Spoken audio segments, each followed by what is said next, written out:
A animal vai possuir centríolos. Gente, alguém entrou? Tá tudo bem? Gente? Tá, vou cair? Não, estamos te ouvindo bem daqui. Eu achei que eu ouvi o barulho, achei que eu tinha caído. Não. Tem certeza de que vai ficar bem com as garotas até amanhã? Tá brincando? Eu criei você e outros 7, não criei? Eu vou ser capaz de lidar muito bem com essas duas. Tudo bem. Fique de olho nelas e certifique-se de que elas vão. Ok. Bom, então nos vemos amanhã. Chamem se precisar de qualquer Sobre a coisa. diferença de célula animal e célula vegetal, é isso.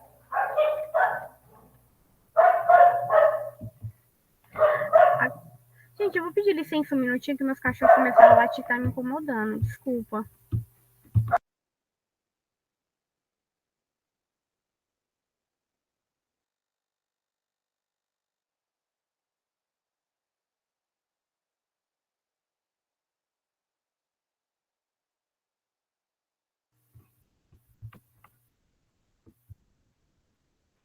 Mil perdões, gente, novamente.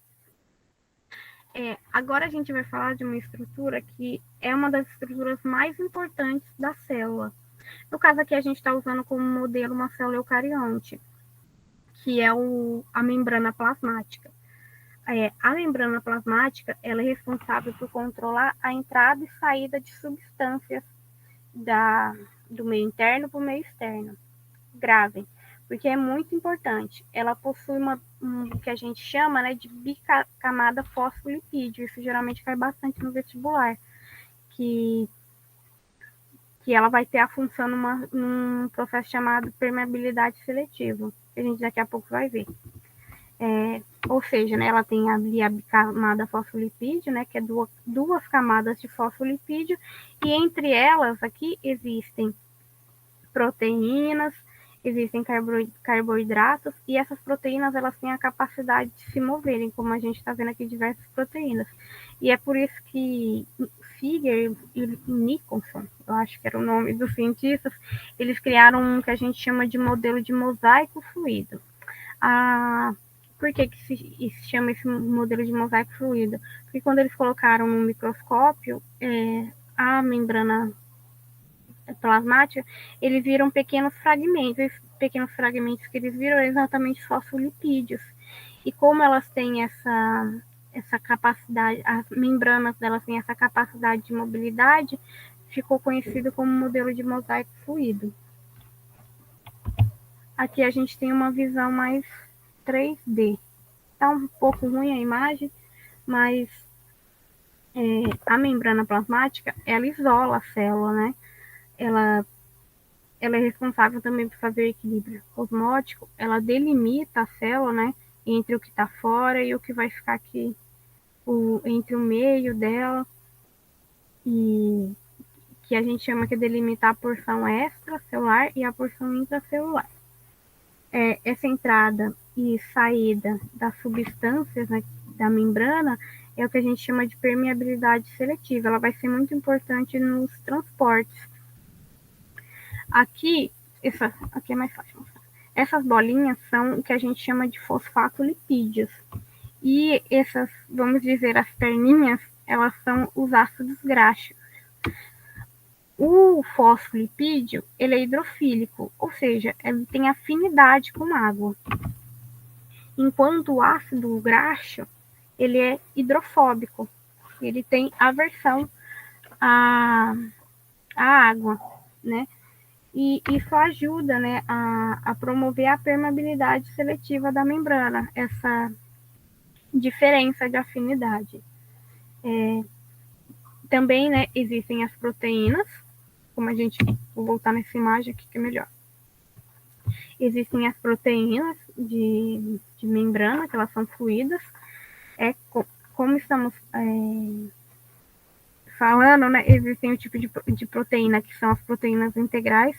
As proteínas integrais, elas são as proteínas que elas cortam totalmente a membrana.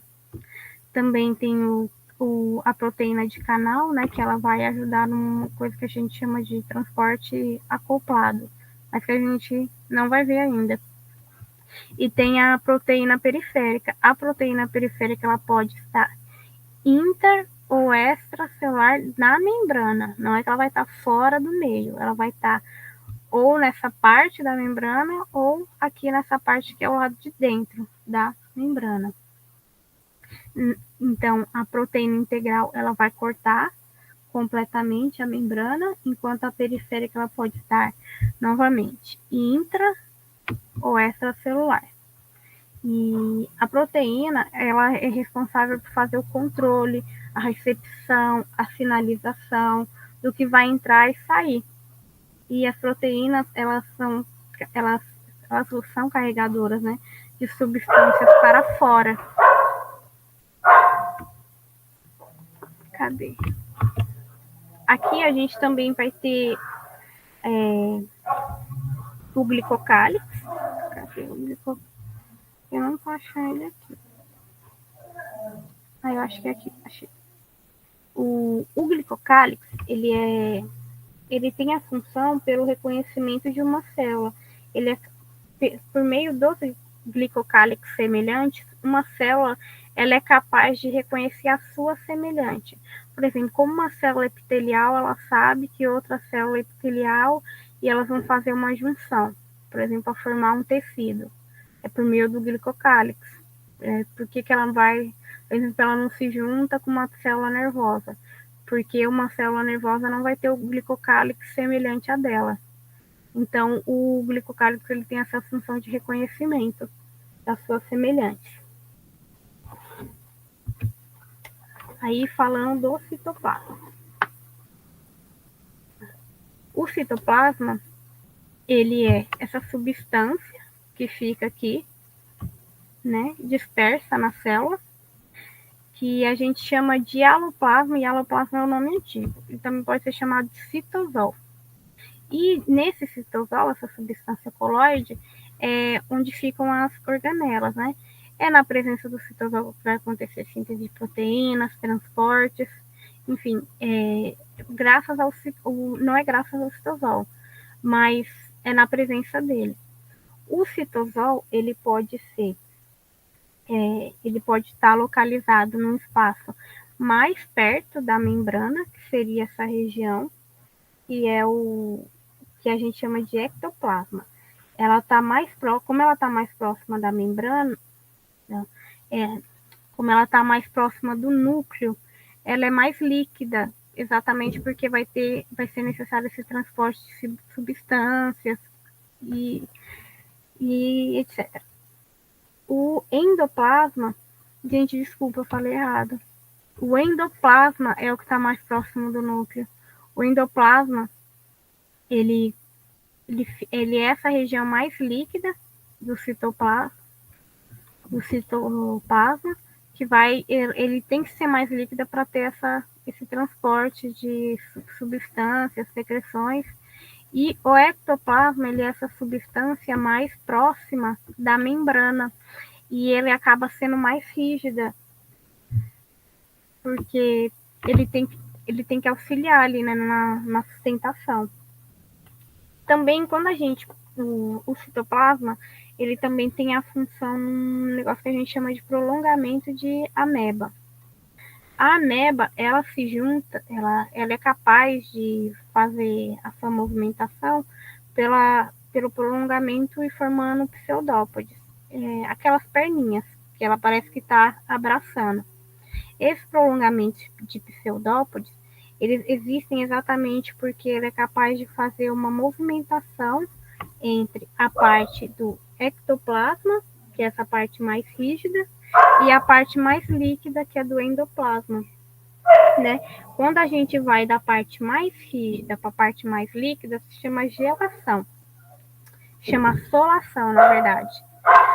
E quando a gente vai da parte mais líquida para a mais sólida, se chama gelação. E esse processo entre gelação e solação que forma essa movimentação do prolongamento dos pseudópodes. Então, uma das principais funções do citoplasma, além dele ali ajudar as organelas, é nessa movimentação dos pseudópodes. Também tem no citoplasma, acontece uma coisa que a gente chama de movimento de ciclose, que é uma movimentação que tem na parede da célula vegetal, que a gente vai ver.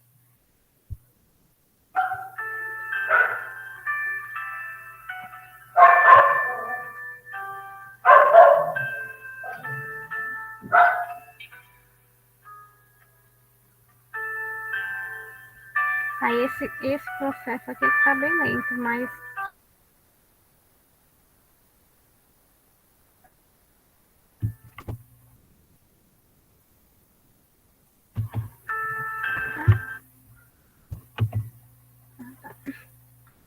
agora a gente vai falar um pouco das organelas.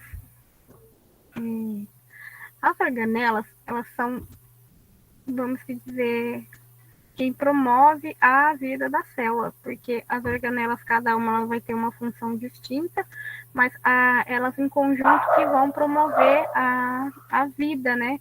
Promover a funcionalidade da célula. Resumidamente, aqui a gente tem as principais organelas. Ai, meu Deus.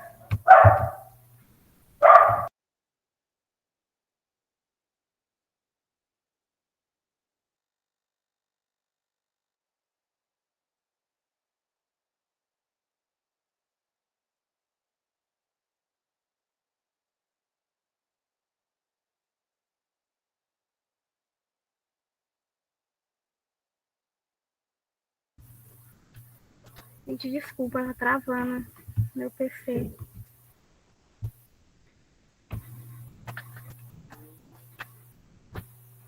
Mas, enfim, voltando. O que são organelas citoplasmáticas? Elas se chamam organelas citoplasmáticas exatamente porque elas estão ali dispersas, né, no citoplasma.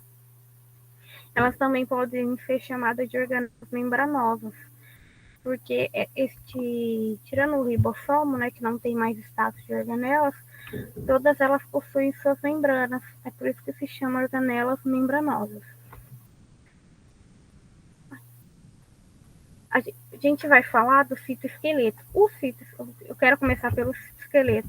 O citoesqueleto, propriamente dito, ele não é uma organela.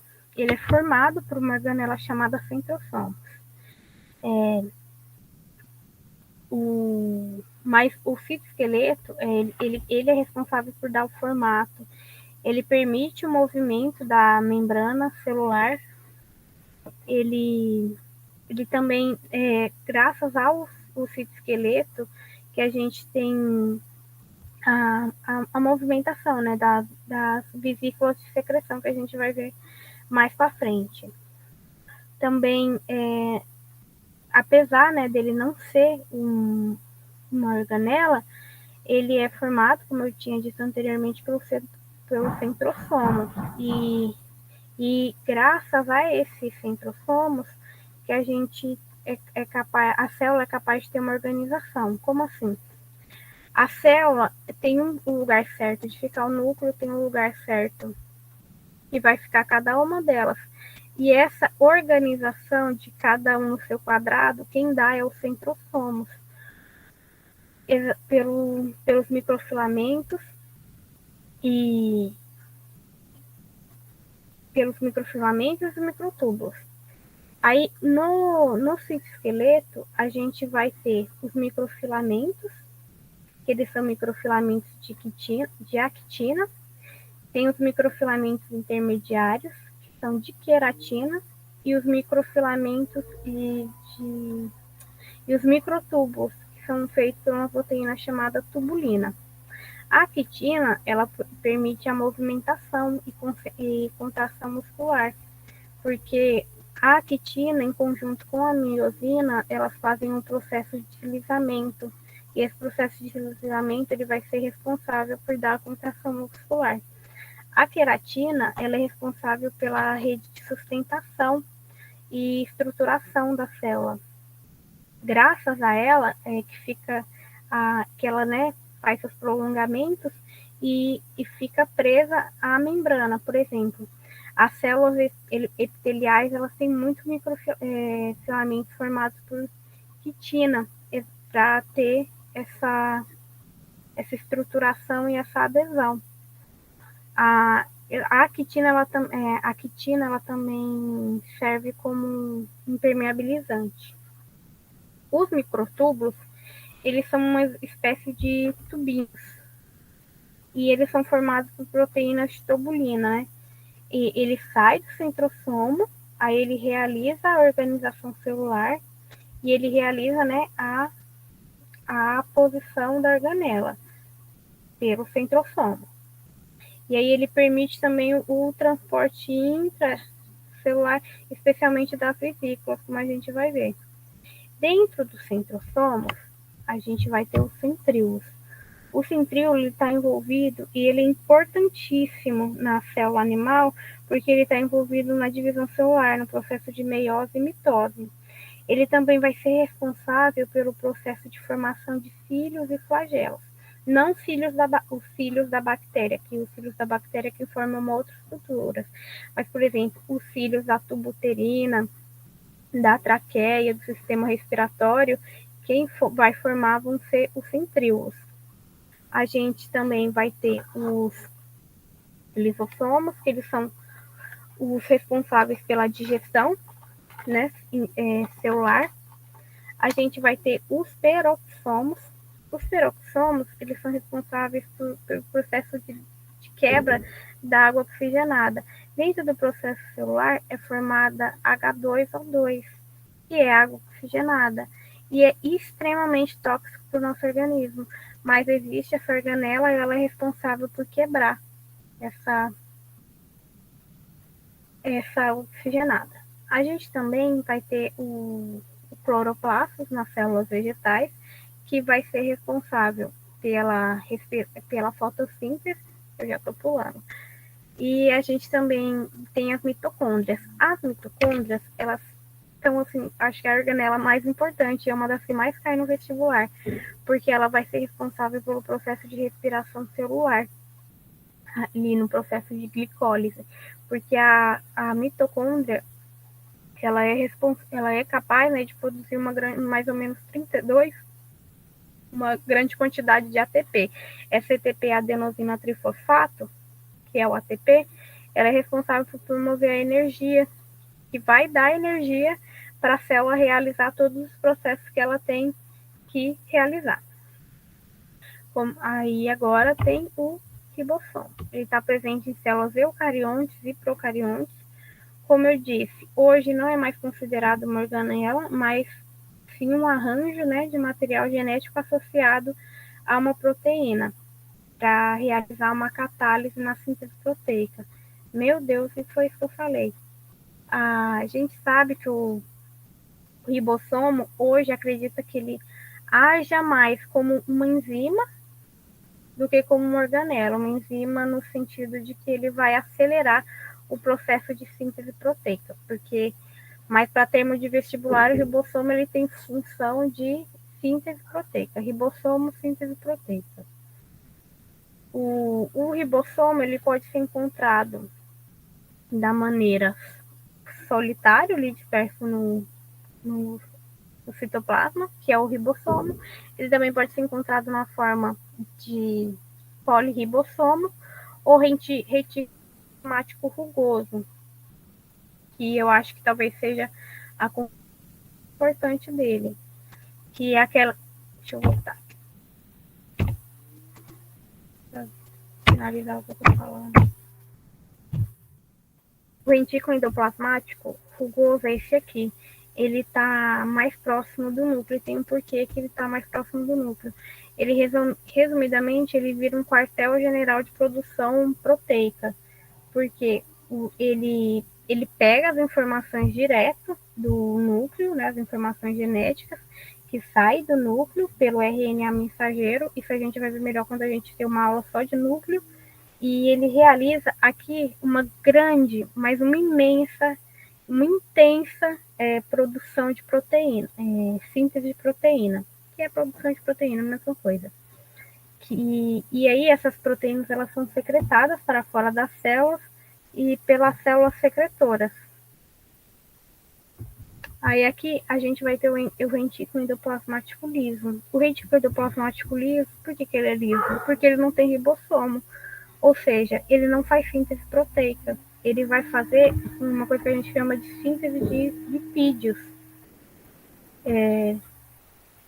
E a gente tem que lembrar que lipídio é gordura.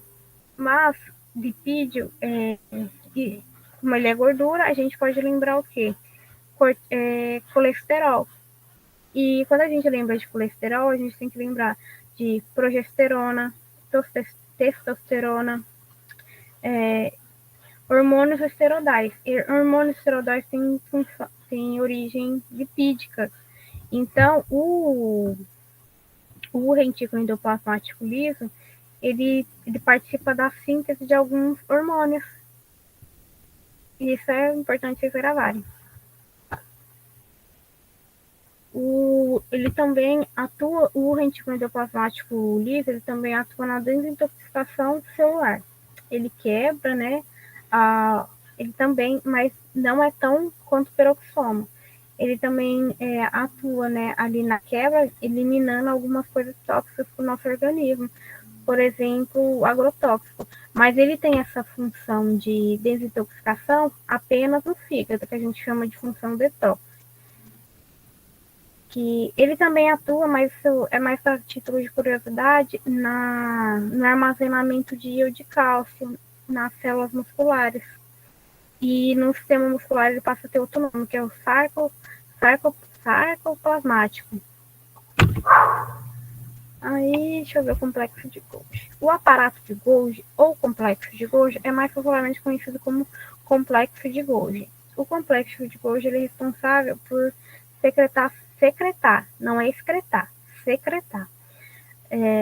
Substâncias como proteínas que são produzidas pelo rugoso, que é enviada para a proteína. Ela é produzida aqui, não é a produção parte uma da outra, é produzida aqui no rugoso, ela vai ser enviada pro Golgi pelas vesículas transportadoras, e o Golgi vai ser responsável por secretar ela para o meio externo da célula. Ela cai na corrente sanguínea e para onde ela tem que ir.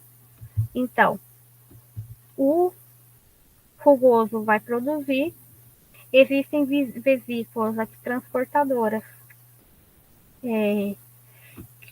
que vão levar até o Golgi, e o Golgi, através das suas vesículas, que aqui não dá para ver, vai secretar para fora a proteína.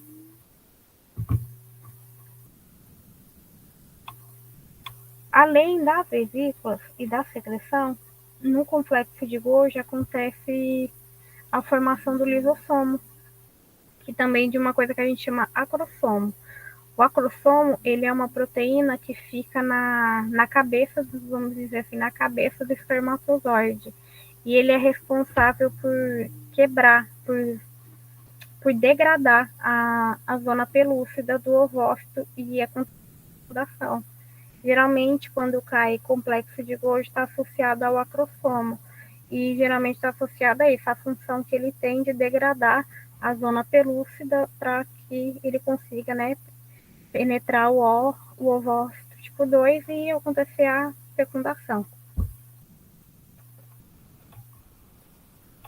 Deixa eu ver. O lisossomo, ele pode fazer a digestão dele por dois processos, que é fagocitose, quando ele adere, né, a substâncias sólidas, e por pinocitose, quando é líquido. Bom, tá?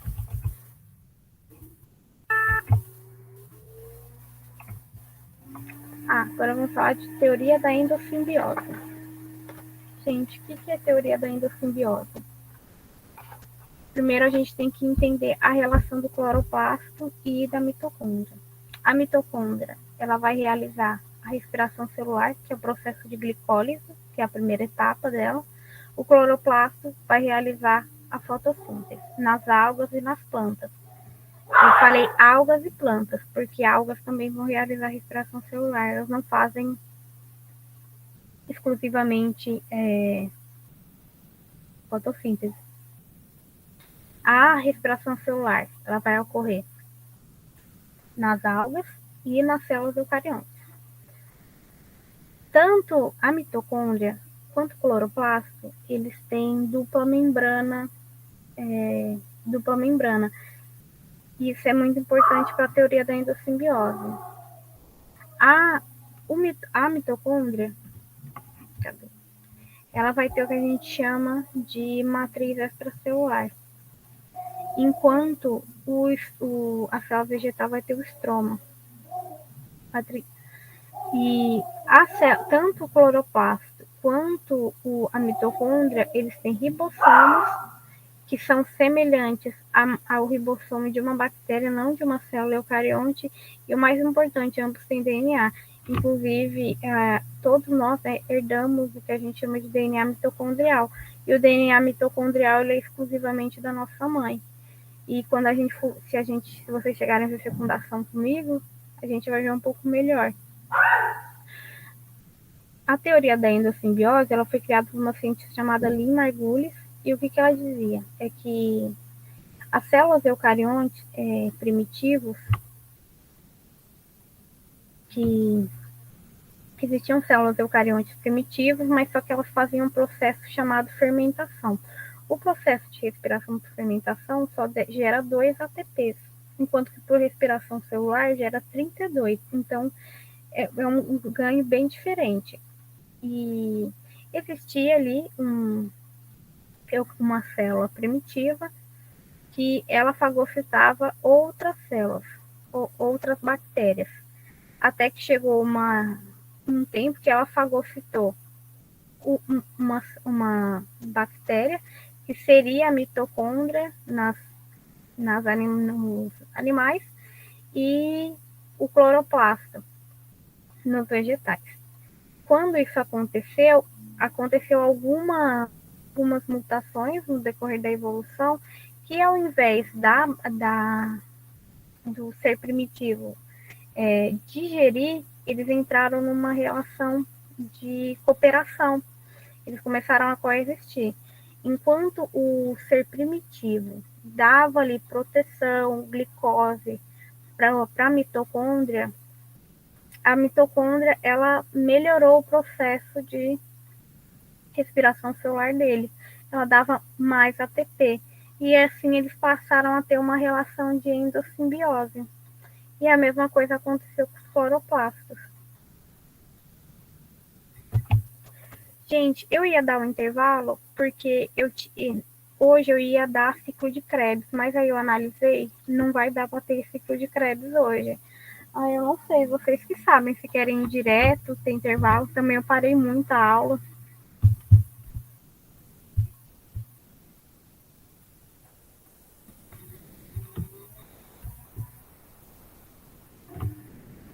Gente, tem alguém aí? Pessoal, se vocês quiserem, pode mandar no chat também, tá? Se vocês quiserem um intervalinho, alguma coisa do tipo. Gente, se a aula estiver ruim também, vocês podem falar, porque é a primeira vez que eu dou aula em cursinho.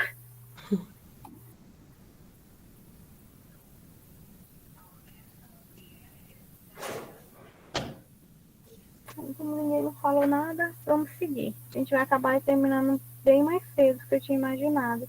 E aí daria tempo de passar por de Krebs.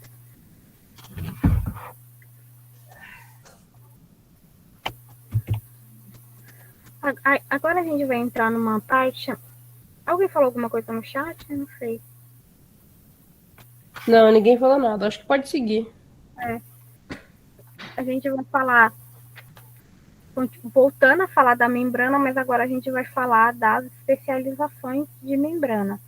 Existem as junções celulares, né, que é a zona de oclusão, as junções adesivas, desmossomos, as junções do tipo gap ou comunicante, e tem as interdigitações, as microvilosidades e os endemossomos. A gente vai ver isso melhor. Quando a gente fala de zona de... Cadê a oclusão? A zona de oclusão, ela serve, né, de barreira para impedir a passagem de substâncias que venham do meio externo. porque aqui fora da membrana está passando diversas substâncias e elas tentam entrar por aqui. E a célula, não, a membrana não pode deixar qualquer coisa entrar nela. Então, essa zona de oclusão, ela serve de barreira para impedir a passagem de substâncias indesejadas entre o espaço celular, deixando a membrana, né, fechada. A junção aderente ou adesiva, ela pode aparecer com dois nomes, existem proteínas que aderem, por exemplo, isso aqui é como se fosse uma colinha, e essas proteínas, elas aderem à célula, como a actina, que eu tinha dito antes, e a miosina, por exemplo, no processo de contração, como eu repeti. E quando elas aderem aqui, elas geram um conjunto, aí graças a esse conjunto de adesão, quando tanto a miosina quanto a actina, elas surgem uma na outra, elas permitem a contração muscular. Ou seja, essa junção de aderência, ela serve quando eu preciso que eu tenha, por exemplo, duas membranas que deslizem uma na outra, que é isso que acontece com a miosina e a miosina e a actina. As proteínas, elas vão literalmente colar nessa parede da membrana para que esse processo ocorra. Aqui a gente vai ter os M-desmossomos, né? Os M-desmossomos, eles ocorrem na lâmina basal. Isso aqui a gente chama lâmina basal. E ele não ocorre entre membranas, ele ocorre entre o M-desmossomos e a lâmina basal.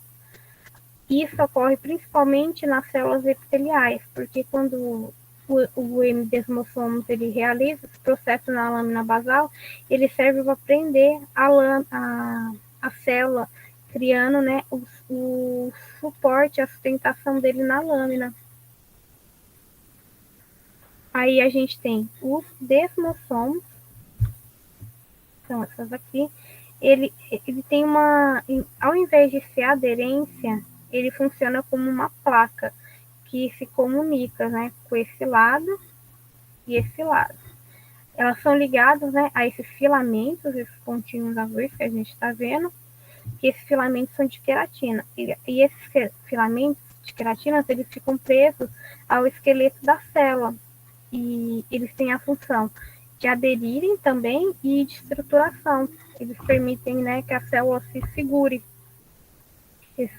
esses prolongamentos dos filamentos.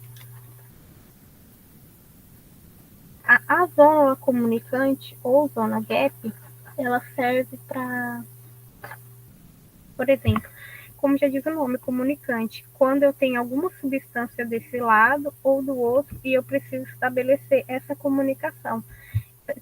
Ela é mais comum ser chamada de zona gap. E essa zona gap, ela, né, possui esses canais, literalmente aqui, são os canais proteicos que permitem que, por exemplo, eu tenho uma substância aqui, mas só que ela não tem o tempo de vir, não é que a membrana não tem, a proteína não tem tempo, mas ela precisa passar rápido, ela não pode esperar por todo aquele processo de transporte. Então, ela acontece por difusão simples, aqui por essa barreira imediata, e que a substância passa. Ou seja, a comunicação gap, ela resumidamente serve para substâncias que precisam passar de maneira imediata, estabelecer uma comunicação rápida. Aí a gente vai falar um pouco de transporte. Esses transportes, os transportes celulares... eu não falei da microvelocidade. Ela não está aqui. Está aqui sim. A microvelocidade, ela é uma deformação de membrana e ela serve para quê? Para aumentar a superfície de absorção. Ela é uma especialização de membrana que serve para aumentar a superfície de absorção. Também a gente vai ter as interdigitações, né? As interdigitações, elas também têm função de aumentar a absorção.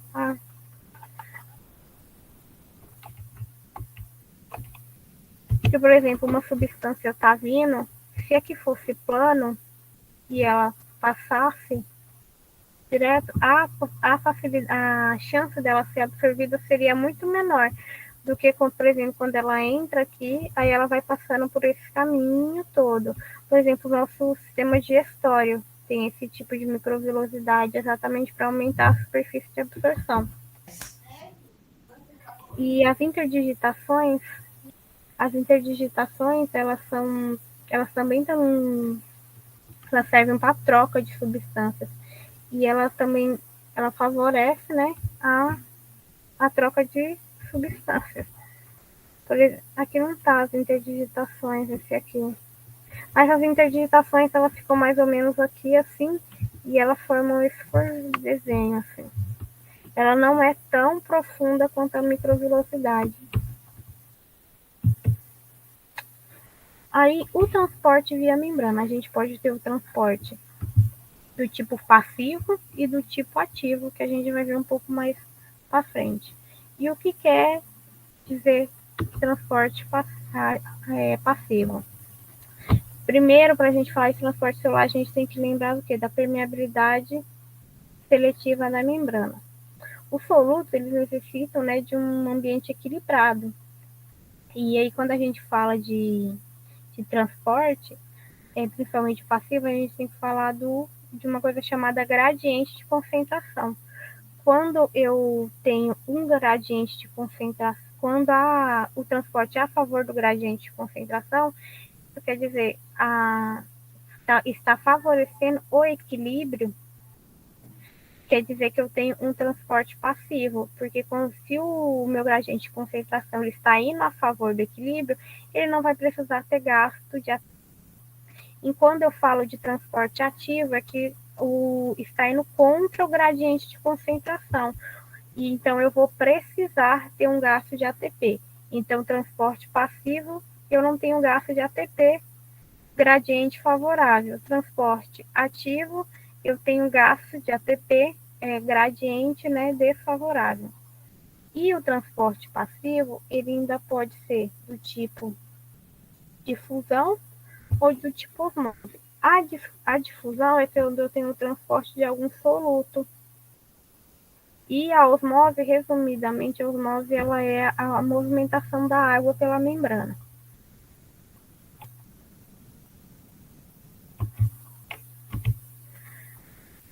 A difusão simples, por exemplo, eu tenho uma molécula que é pequena, por exemplo, uma molécula de gás O2. É uma molécula extremamente pequena ou uma molécula que seja polar e pequena também. Essa molécula, ela passa facilmente pela membrana, pela membrana bicamada, de bicamada fosfolipídio.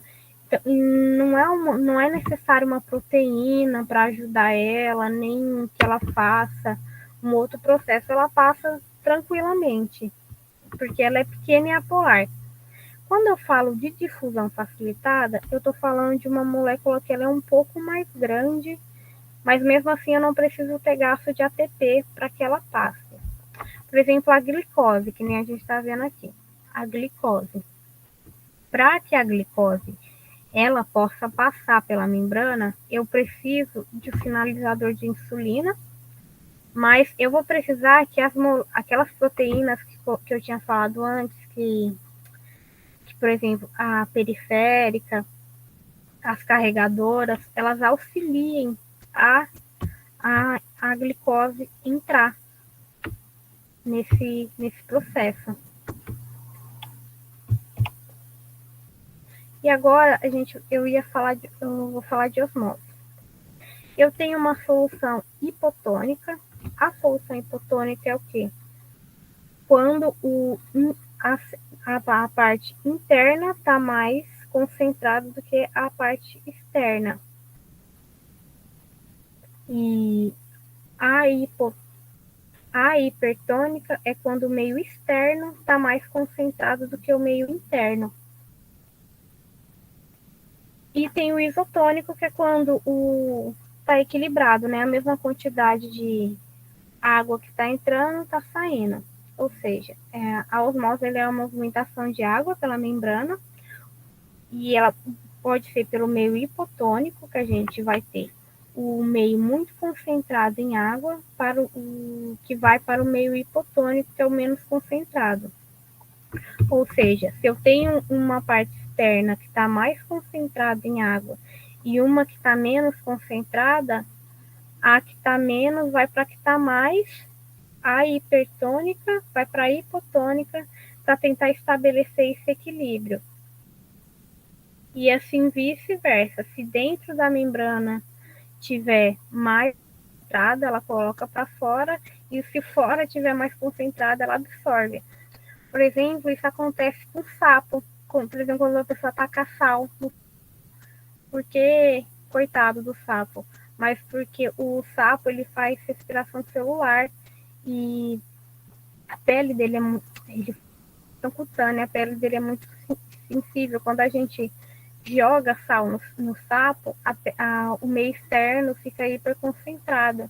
Então ele começa a liberar a água dele, coitado, aí ele fica desidratado. Eles não taquem sal no coitadinho do sapo. Não. Agora a gente vai falar de transporte ativo. Como eu tinha falado, o transporte ativo é quando a gente tem o gasto de ATP. E o mais famoso dos transportes ativos é a bomba de sódio e potássio. A bomba de sódio, nossa senhora, a bomba de sódio e potássio, por exemplo, para o equilíbrio celular da célula, o sódio e o potássio, eles precisam estar em harmonia. Então, assim, o sódio, mesmo que em grande quantidade na parte externa ou na parte interna, como é o caso aqui, se eu tiver mais sódio fora ou mais sódio dentro, a célula vai eliminar. No caso, se o sódio tiver menos sódio dentro, ela vai eliminar o potássio para que a célula, o sódio entre, como a gente está vendo aqui. E vice-versa, ela pode eliminar o sódio para que o potássio entre. E esse fluxo de sódio e potássio é o que a gente chama de bomba de sódio e potássio. E a quantidade, né, externa da membrana ela pode entrar. E esse processo de jogar sódio para fora e potássio para dentro é que a gente chama de bomba de sódio e potássio. E para que isso ocorra, a membrana ela precisa gastar ATP, porque quem está dentro da célula naturalmente é o potássio. Então, ela tem que pegar o sódio, quem está dentro da célula é o sódio, e ela precisa jogar o sódio para fora e pegar o cálcio. Assim, ela faz esse fluxo de sódio e potássio. Isso acontece na sinapse, por exemplo, o que a gente chama de potencial de ação. O potencial de ação, ele ocorre graças a esse fluxo de sódio e potássio. E também a gente tem o que a gente chama de processo de endocitose e exocitose, que a gente já vai ver.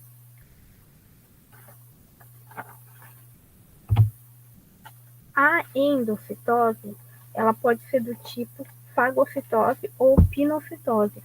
A fagocitose é quando for partículas, né, sólidas, e a pinocitose quando é partículas líquidas. A endocitose, por exemplo, acontece quando a célula tem que fagocitar uma bactéria. O processo de fagocitose de bactéria. Para que ocorra esse transporte na vesícula, é necessário que ocorra, né, uma deformação, que a gente está vendo aqui, na membrana. E na endocitose, o englobamento das partículas grande, enquanto na a endocitose, ela engloba, e a exocitose, ela coloca para fora. Não sei se eu estou conseguindo ser claro. mas só que é um gasto de energia tamanho para que esse processo ocorra tanto de endocitose quanto de exocitose, é necessário que ocorra uma deformação na célula. No caso aqui a gente está vendo uma fagocitose, mas na pinocitose isso também ocorre.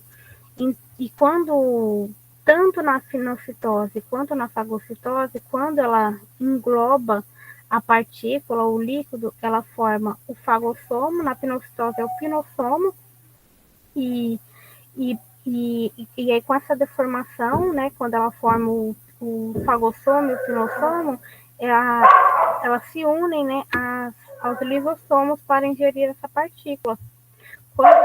Quando ela chega aqui na formação do fagossomo, o pinossomo não está aqui, mas eles vão se unir a um lisossomo para ir digerindo essa partícula que está aqui dentro. Esse é o processo de endocitose. Endocitose é quando ela captura. Aqui é o processo de exocitose. O exocitose é quando ela tem que excretar alguma coisa de dentro da célula. Então, ela faz também a deformação de membrana e engloba a substância. E aí ela se aproxima da membrana. Ela meio que ela se funde a membrana. Acontece esse processo de deformação da membrana e a partícula é excretada. Gente, mil desculpas, porque eu pensei que ia faltar muito tempo. Mas mesmo assim não ia dar, porque ciclo de Krebs, respiração celular, é muito grande. Gente, vocês têm pergunta alguma coisa? Eu sei que a aula foi rápida, eu estou muito nervosa. Gente, tem alguém aí?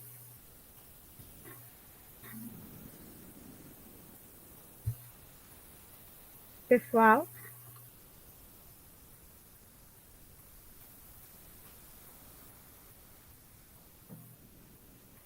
Gente, vocês não querem falar, não?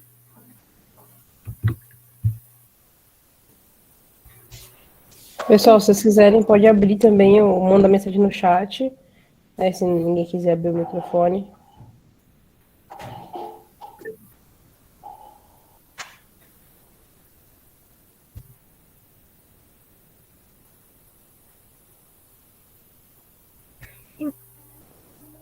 Então, pessoal, como eu falei, a primeira vez que eu dou aula no cursinho, eu sei que eu fui um pouco rápida e eu não sei se eu deixei claro, né, o que eu queria ter deixado, quais são as dúvidas de vocês.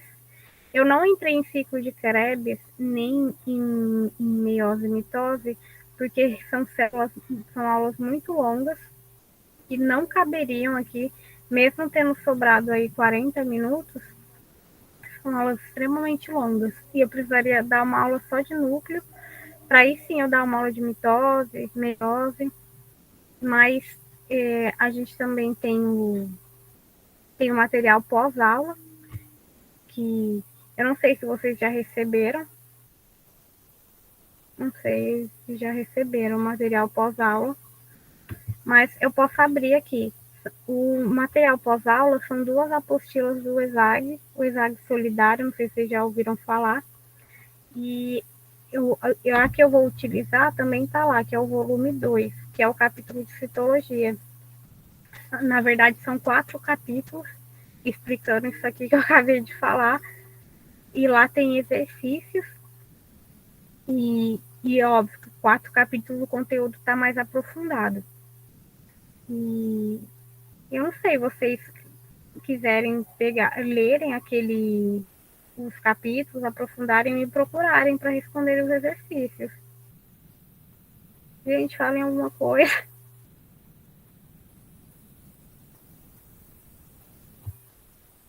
Eu tô achando que não tem mais nem a luz, o povo tá tudo dormindo. Gente, falem aí no chat, né, interajam com a gente aqui também. Deixa eu abrir, inclusive, a apostila.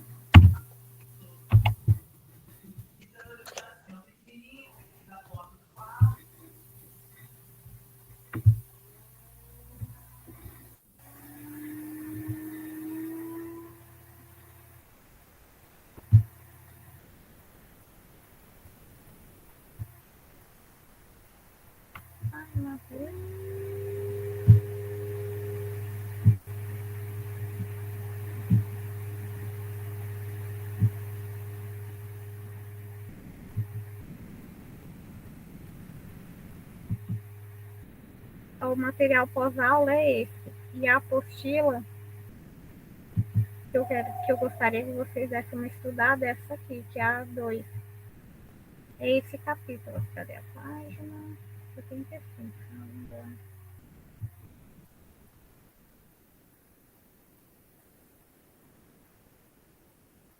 Ai, aqui, ó. É todo aquele... Então...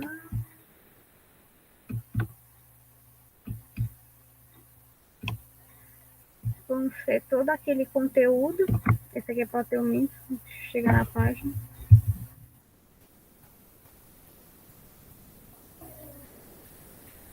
Aqui, histologia. Aqui tem todo o conteúdo que eu falei. É óbvio que bem mais aprofundado, como eu disse. Vai desde do que é um organismo até lá a divisão celular. Aqui explica, né, a questão que eu tinha falado dos vírus, de serem ou não considerados seres vivos. Tem as teorias celulares. Ui.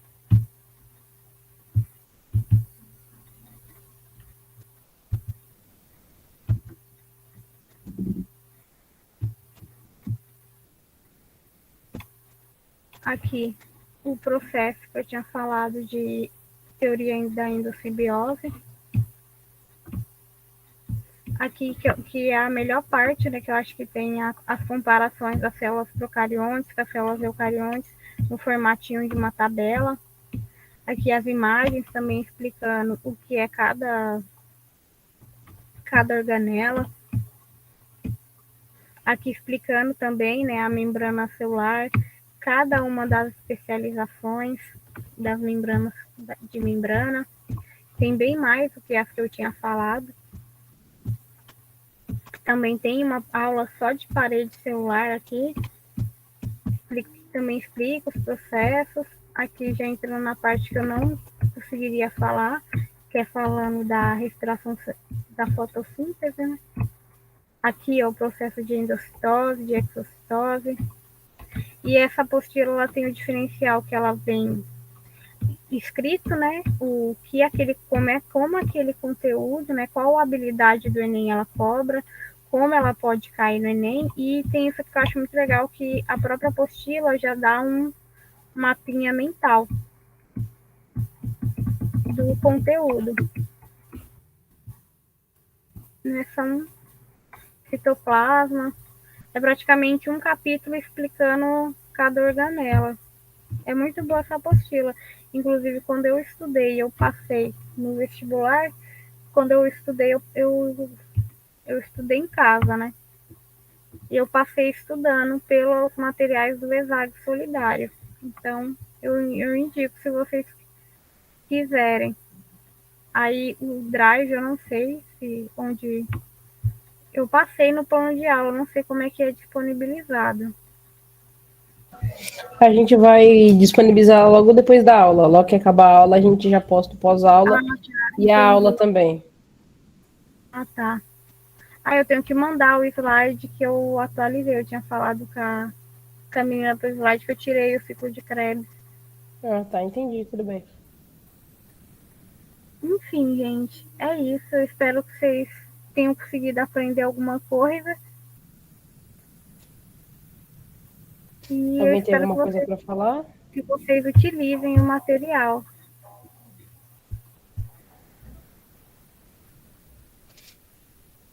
Bom, eles são quietos, isso, né? Eles são sempre quietos, assim? Sim, sim. A maioria das aulas eles são bem quietinhos, assim. Eu fico agoniada. Eu fico, eles não devem ter entendido nada. Meu Deus do céu, eu não falei coisa com coisa. E é estranho, porque eu dei a aula para criança, né? Então é a primeira vez que eu pego para adulto, assim, adolescente. Sim. Mas foi muito bom, deu para entender, assim, você explicou bem, assim, deu para acompanhar. É, porque citologia, na verdade, eu não sei que curso você faz, mas citologia é um semestre que a gente passa estudando na faculdade. Então, quando eu peguei o conteúdo de vestibular de semestre, eu reanalisando, eu falei, em uma aula não vai dar. É por isso que acabou tão rápido, né? Porque mesmo não teria dado, porque ciclo de crédito eu ia ficar meia hora aqui só falando. Sim. E eu fiquei meio agoniada com isso também, porque eu falei, como eu vou resumir um semestre para uma aula de cursinho? E mesmo no cursinho, quando eu estudei em casa, mas eu já cheguei a ir algumas vezes em cursinho. A aula de citologia em cursinho tradicional costuma ser 3, 4 aulas. Então, eu fiquei com receio da aula ter ficado ruim, exatamente por eu ter reduzido muita coisa. Uhum. E eu também não sei muito boa de explicação. Sim, não, mas deu para entender, né? Acho que provavelmente vai ter alguma outra oportunidade que você consiga dar o resto da matéria, né? É, mas, enfim, mesmo que eu não consiga, aquela apostila ela é bem didática e tomara que vocês acessem. Sim, eu Tem vou, a daqui a pouco eu volume já 1 e a posso. volume 2. A da nossa aula é a volume 2. Tá certo. Então Então acho é que é isso. isso, né? Se ninguém mais tem nenhuma dúvida, o pós-aula já vai ser postado já já. E é isso.